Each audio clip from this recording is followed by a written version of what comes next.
Hello and welcome to Dark Souls 3 walkthrough. This is, as you can tell, a guide for those wanting to get through the game, whether you are a new player coming from Elden Ring or a veteran wanting to know where to find all the items and how to complete all NPC questlines. This walkthrough will be episodic, with each episode going through an area of the game. Some larger areas may require more than one episode to get through, however. In general, Dark Souls 3 is smaller than Elden Ring simply because it is not an open world game. It is more linear, and while there are some branching paths you could take, the levels themselves have a clear path through it.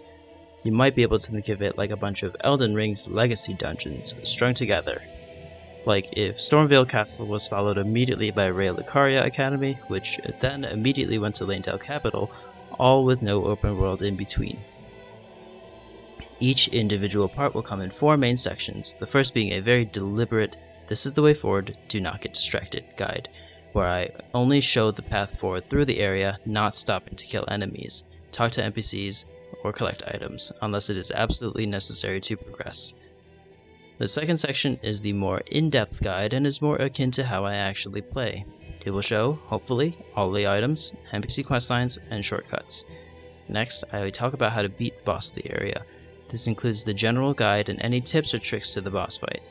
Finally, I discuss any extra things you can do, such as anything progression of the area unlocks or NPCs whose quest lines can now be progressed, especially the ones that show up in Firelink Shrine. This guide will not cover anything directly related to going through the area, such as lore implications, callbacks to older games, controls, or differences between this game and other ones. I may make that last one its own video, particularly the main differences between Elden Ring and Dark Souls 3, but that will come later. Also, final note, I will be skipping most, if not all, of the cutscenes. You'll have to play the game yourself or look them up on YouTube to find them.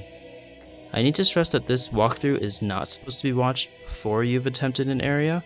Give it an honest attempt on your own before resorting to this.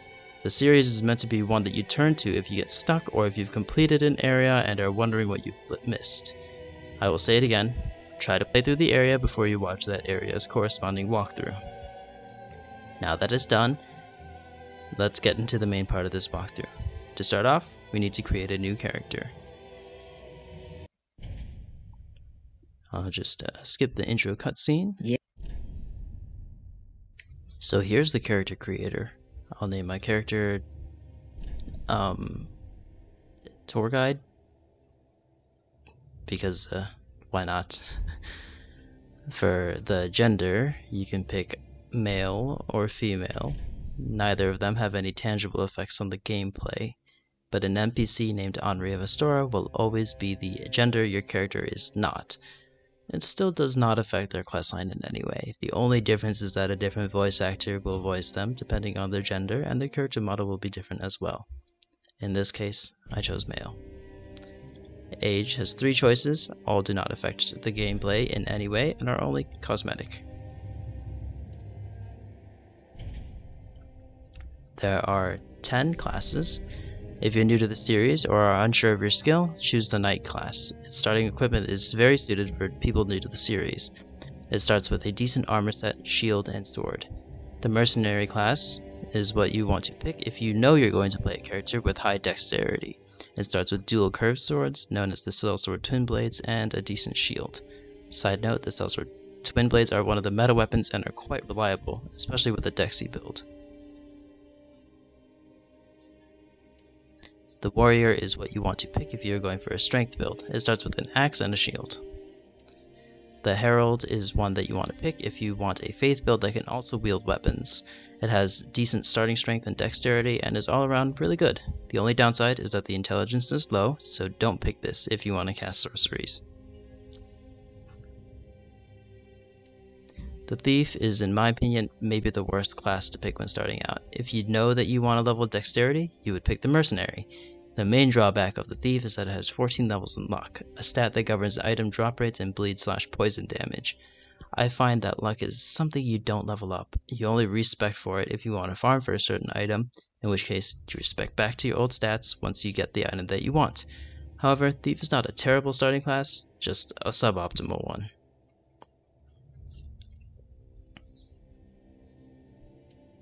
Assassin is like the Herald, but instead of a faith caster, it is an intelligence one. It is fairly standard and has a pretty good parry shield. It also starts with the Spook spell, which when active mitigates non-lethal fall damage and masks your walking noise.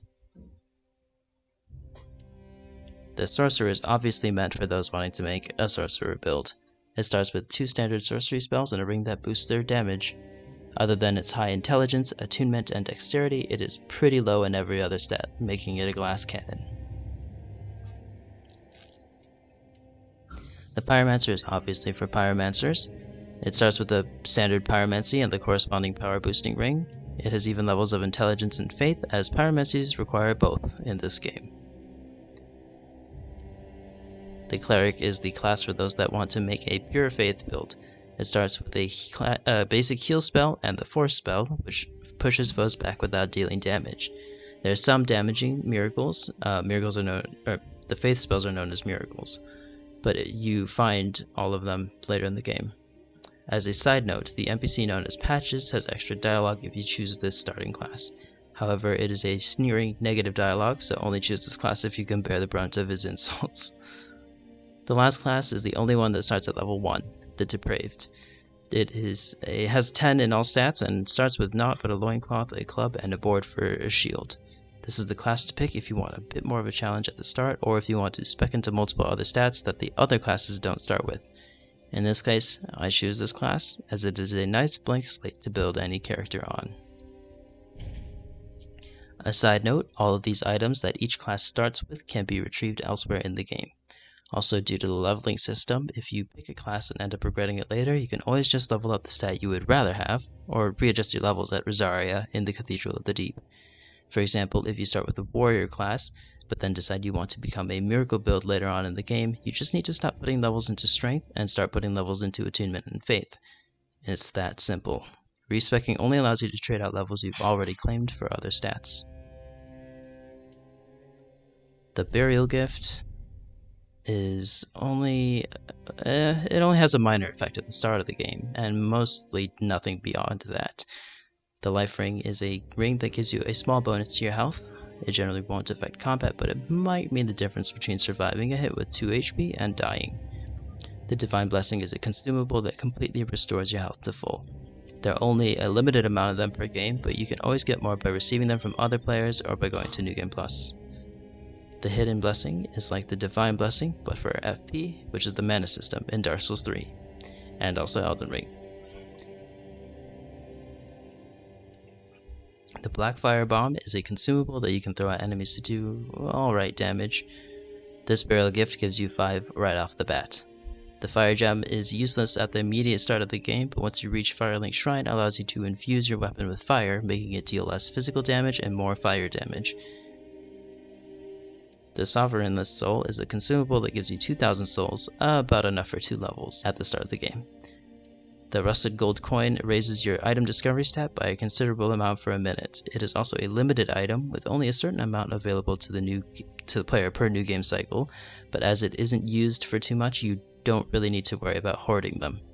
You can also get unlimited amounts of Rusted Coins, which do the same effect, but doesn't raise your item discovery by quite as much.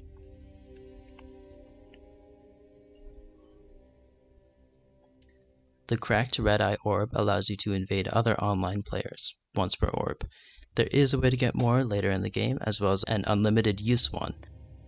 The only problem with choosing this is that at the time of this recording, the Dark Souls 3 servers are down due to a remote code execution bug that is discovered, at least on Steam. The console players can still play online. Once From Software's Elden Ring maintenance starts to die down, I'm sure they'll turn their attention back to Dark Souls servers, fix the bug, and turn the servers back on.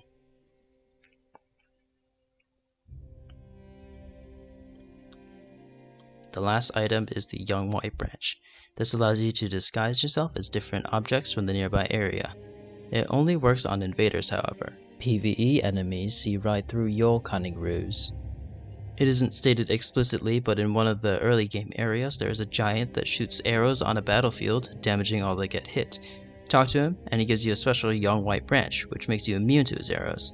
This Burial Gift also functions as that special Young White Branch. In this case, I choose the Life Ring. Realistically, the most useful burial gift is the Young White Branch, but as I'll be showing how to get it anyway, I'll deliberately avoid choosing it now. In my opinion, the Life Ring is the next best thing. Black Fire Bombs are also good, and the Sovereignless Soul can help get a few levels early game. Now, you can also customize your character with the face presets and appearance options, but I won't be doing that. Now, all that is left is to finalize the creation and enter the world of Lothric. After skipping the cutscene, that is.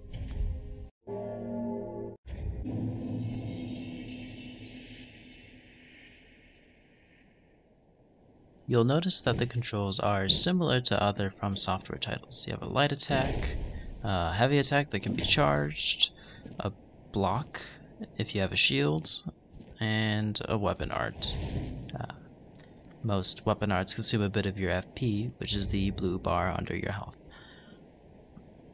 The board's shield weapon art is the thrust forward, like that, but all other classes start with a parry shield, which does not consume FP. You can two-hand your weapon, which changes up your moveset slightly. It also, yeah, you can see here, R1s, R2s. Yeah, when you're two-handing your right-hand weapon, it allows you to use its weapon art, which for the club buffs my attack power and changes my charged heavy attack.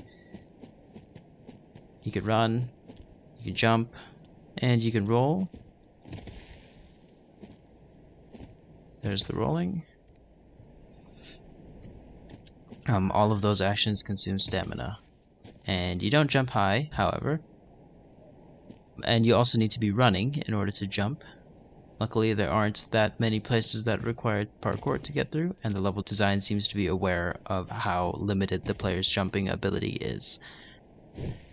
Rolling is the main way to dodge attacks. It has invincibility frames until you hit the ground, and you can roll in all directions. You can two-hand your left weapon by holding down the two-hand button longer. Two-handing a shield allows me to do a shield bash.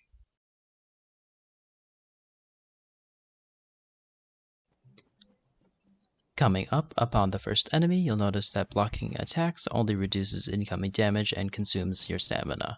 It's fairly easy to take out otherwise.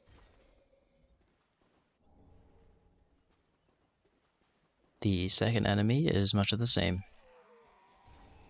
Standing next to an item that I accidentally picked up, but it's a fairly vital item anyway, the Ashen Estus Flask.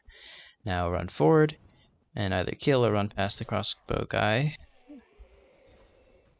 The path takes us up and to the left. To move forward, just take the next right turn, and then a left turn. Beyond that archway in the distance is the first boss of the game, Aurix Gundyr.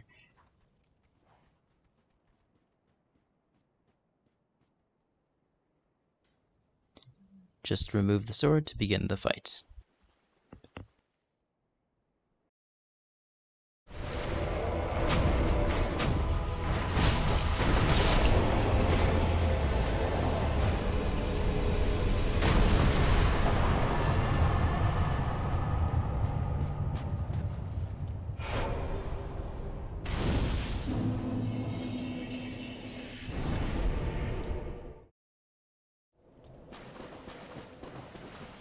Now that Gundyr is dead, you just head through the doors. They take a while to open. Go up the path to the right. Go left between the two tall gravestones. And through that archway into Firelink Shrine, the main hub. Simply get to the center, embed the coiled sword,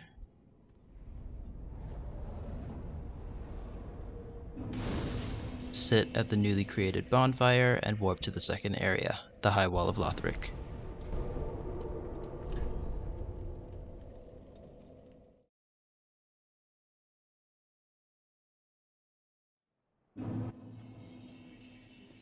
Back at the beginning now, all of these enemies are quite easy to dispatch, with the exception of the boss Eryxgundir and a hidden enemy.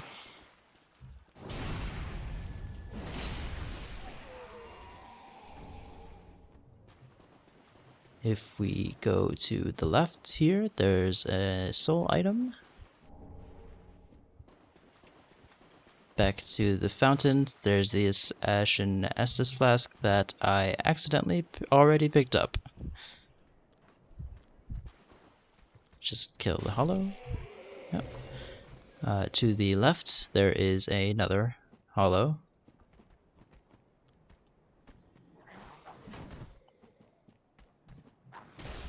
He's no match for my club. And another hollow. This one has a crossbow. Still isn't enough though. To the left, there are two hollows. They both go down easily. Just trying to backstab this guy. I really love backstabs. Alright, one more hollow in this area. And down that one goes. There's the fountain with the Ashen Estus flask that I already picked up. Now if we go to the right side, down this small river, there should be a message that says, like, turn back. Yeah, turn back. Because beyond it is a rather tough enemy. I've played this game before. It should be easy.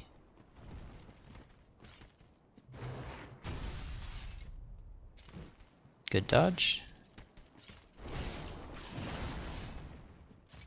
Another good dodge.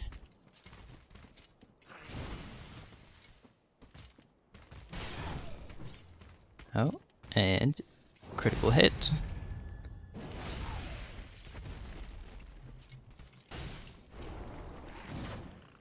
Oh. Almost got hit there.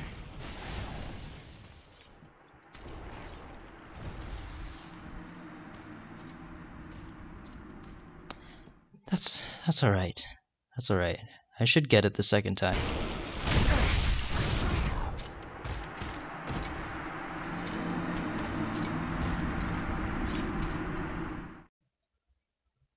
That's alright. Well, I guess here's another learning opportunity. As with all From Software titles, death is merely part of the game. You just need to keep your head high, keep persevering, and you'll eventually get it.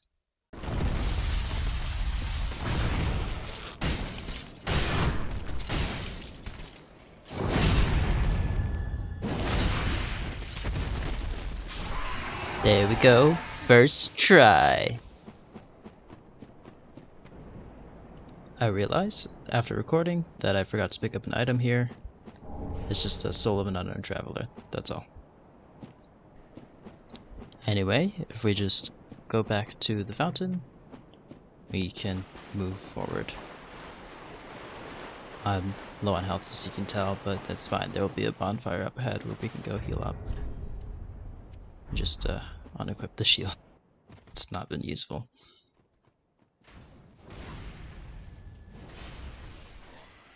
Alright, just go forward from the fountain.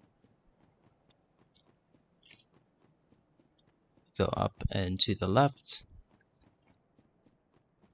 And here's our first bonfire. You can light it, and you can also rest at it to get the rest gesture, and you also refill their flasks. Alright, moving on. If we stick to the left wall, there's a hollow we can kill. There's also an item over the edge, right there. You have to jump to it, and that's okay. That's okay. We can come back to it later. There are some enemies to kill if we just fall down here. And we can circle back around for some other items. Over here. Two more hollows.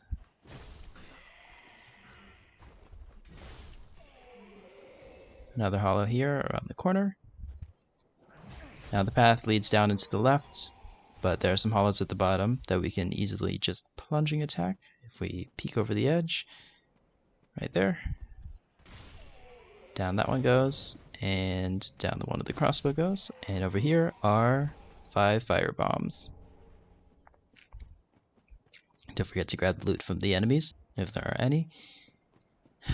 Alright, we can try this jump again. It's up here, to the left, and then to the right. And let me get a running start. And come. Okay then. Third time's the charm, and here we go. It's a Titanite shard, used to upgrade your basic weapons, not the special ones. Now we can take on the boss. I'll meet you after it's dead.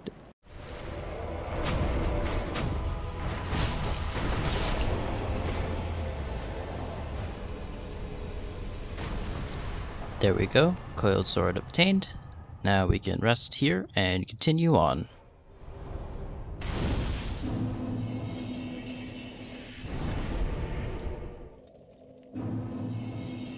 There we go. Let's continue on. Now to push open those doors if you haven't already, and on the left there's a weapon. It's the broken straight sword. It's really bad. Don't feel bad about selling it if you need a few extra souls. Now over here there are 2 hollows. One just over... there he is. Plunging attack him. Get the other one. And now we can go get the item that they were guarding. It's a Homeward Bone, lets you warp to either the previous bonfire or to Firelink Shrine from anywhere, including in the middle of a boss fight. It's useful. Back the way we came. Up on this second ledge, there is a hollow. Just help him get off the edge. Free 20 souls. You can also kick him. 2 more hollows this way. Pretty easy. Another pair of hollows up ahead.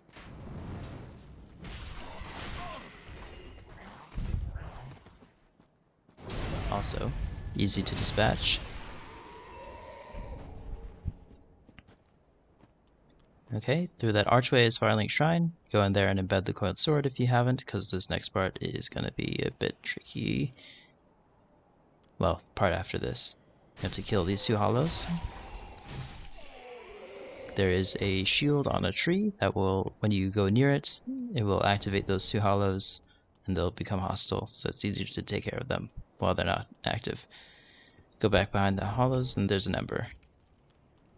And now we can take on that guy that we saw off in the distance, the Swordmaster. If he has his weapon sheathed in that special stance, like that, he will parry you if you try to attack him. So just bait out an attack so that you don't get parried. In fact, if you want to, you can parry. Just let me heal it first. Like I said, you can parry. You play Elden Ring for 200 hours and you forget everything about its predecessor.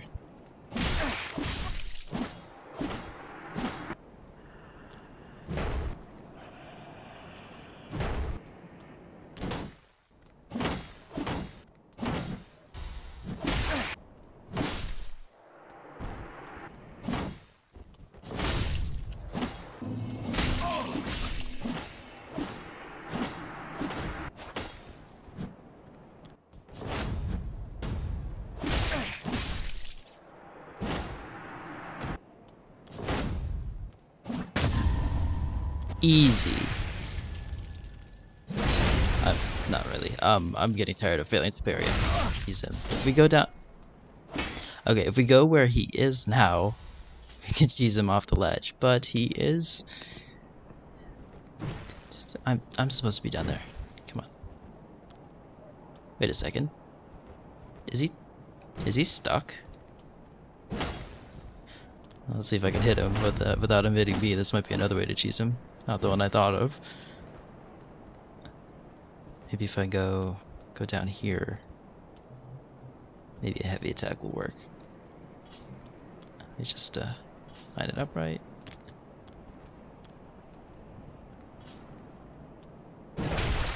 Oh, that could work. Yeah, yes, yes, okay. Just need to repeat this until he's dead. My gosh, just I need to space it correctly.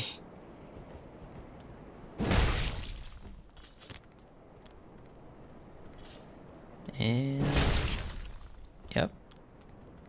Alright. Seems to be pretty good. Oh no. Oh no, he got out. Oh, well, I guess that just means I can use the original version of cheese that I first thought of. So if we bait him up the edge, we can go down to where he was hiding, where I was supposed to be, and he should fall off the edge. There we go. Now if we go down here, he should. And bye-bye. Free 2,000 souls. All I gotta do is reload the area, and his items should be right where he spawned. So just gotta go back into Firelink Shrine, set up the bonfire, travel from Firelink Shrine to Firelink Shrine, so we can reload the area.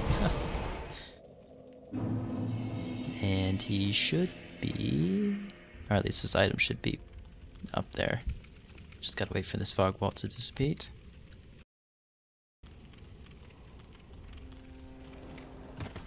Okay, if we just go back to where he spawned, there should be the things that he drops. He drops his weapon and his armor. His armor sucks, but it looks funny. His weapon is the Uchigatana, which requires 11 strength and 16 dexterity to wield. It's a katana, and it's also not too bad. I think I might actually use it. If we go back to these two hollows, past the ember,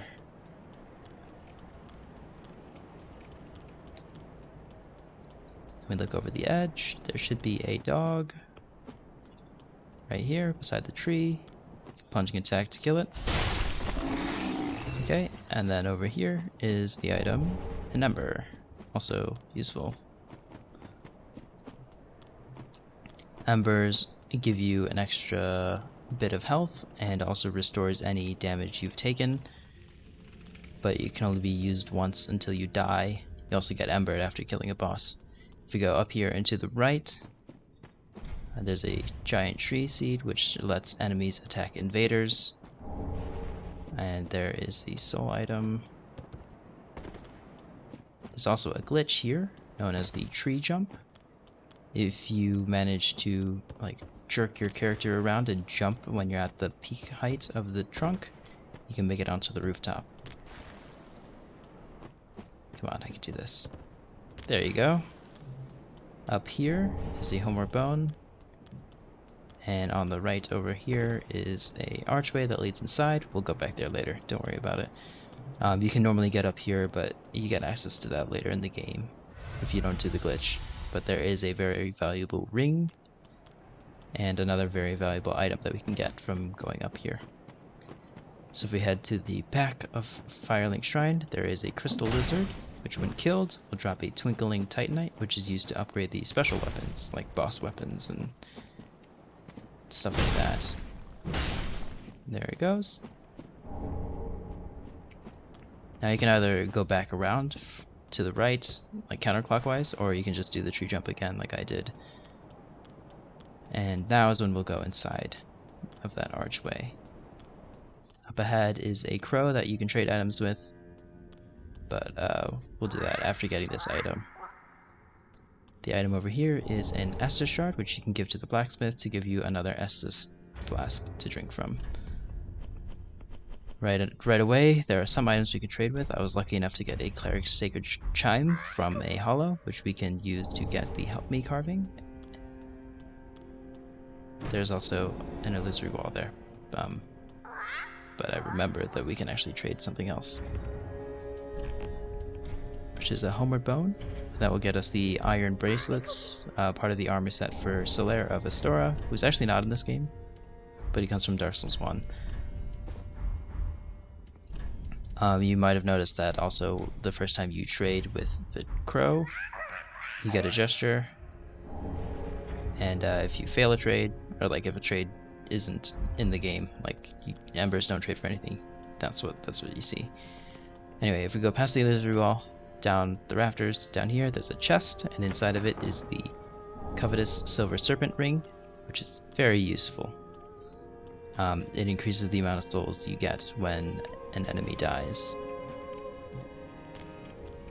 Alright, that's it for the walkthrough part.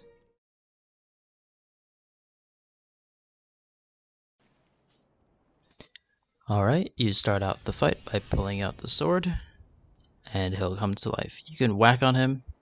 I don't. Idax Gundyr is the very first boss, so if you are used to a From Software title or some other Souls-like, he shouldn't be too bad.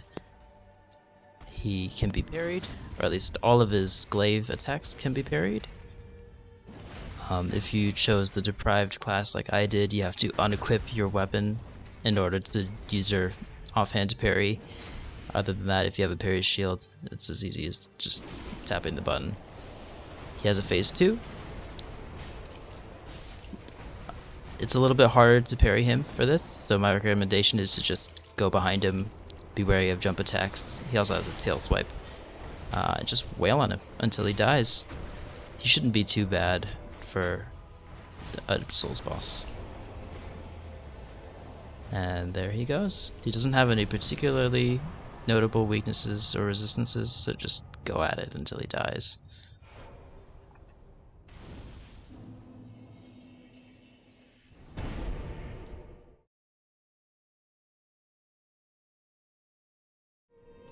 Alright, now for the NPCs. On the right, as you enter Firelink, he's sitting on top of these stairs. This guy is named Hawkwood. He's depressed, and he gives you the collapse gesture. Just exhaust his dialogue, and we can move on.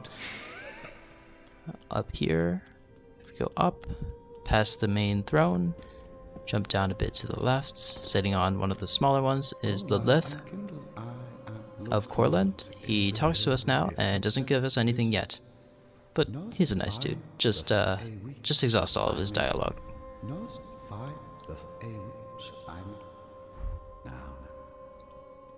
Alright, we'll ignore the lady in the middle, the Firekeeper. We'll come back to her later. In this hallway is the Shrine Handmaid. She's sitting in a chair. You can use her to sell your soul items to, and also any unwanted items. You can also buy some handy starter equipment from her. Talking to her does not yield anything, and I will sell all of my soul items. You can purchase the White Sign Soapstone and the Dried Finger, both of which are used for online play. I'll also buy the Soul Arrow, or not the Soul Arrow, sorry, the primitive healing spell from her, and the Talisman. I also buy a torch because it's cheap and it will be useful in a later area. I also buy out the rest of the armor sets. I have decent gauntlets from Solaire, so I'm going to wear that instead. While I'm debating to buy this here, I'll explain the soapstone. You put down your sign, and then anyone around your soul level or that shares the same password as you can summon you into their world if they are embered. The Dried Finger allows an extra invader and an extra cooperator to be summoned to your world. As I said, the Steam Dark Souls servers are down right now, so you can't actually do that if you're playing on Steam. Anyway, at the end of the hallway here is Andre, who, if we talk to him, he gives us a gesture. We can also give him the Estus shard that we found up in the rafters. You can also use him to allot your Estus flasks from the mana one to the health one. I choose all health since I won't be casting much magic. You can also use them to infuse your weapon if you chose the fire gem, or if you have any other gems. And you can also upgrade your weapons, known as reinforcing the weapons here. It is useful to do that. It increases the weapon damage and the scaling, but we don't have enough materials to do that yet, so we won't. I put on my armor here, and I make sure that I don't fat roll, and then I head over to the Firekeeper. She is who we go to level up. Talking to her does not yield anything. And here's where we can spend our souls to level up. Level ups increase our resistances, but they also increase other things. Leveling up Vigor increases our health. The HP bar, Attunement increases our FP, and sometimes increases our spell slots, how many spells we can attune. It's on the bottom right. It looks like the first increase of attunement slots is at level 14. Endurance increases our stamina. Vitality increases our equip load. Strength increases our damage, but increases it more for weapons that use strength. Dexterity is similar to strength, but also increases the casting speed of spells. Intelligence increases the potency of sorceries and may allow us to cast new types of sorceries and pyromancies if we hit the requirements. Faith is like intelligence, but replace sorceries with miracles. Luck is almost useless. It increases item discovery. There's also only one weapon I know of that scales with luck, and that is Henri's straight sword. You don't get into like the end of his or her quest line, so not very worth it. I think I want to wield the Uchigatana, and checking the stats, it requires 11 strength and 16 dexterity. Luckily I have enough level ups to do that, so I do so. And then I put the rest of my levels into Vigor, because it helps.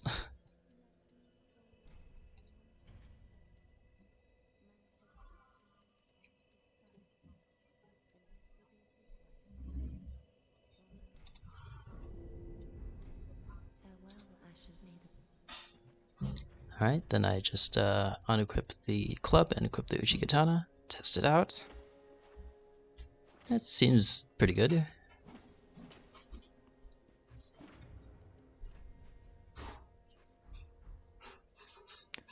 Anyway, I think that'll be it for now. Just remember to equip the Silver Serpent Ring, and I equip the Fire Bombs just in case. I also customize my menus, quick select items. I put in Embers and Homeward Bones. But that'll be it.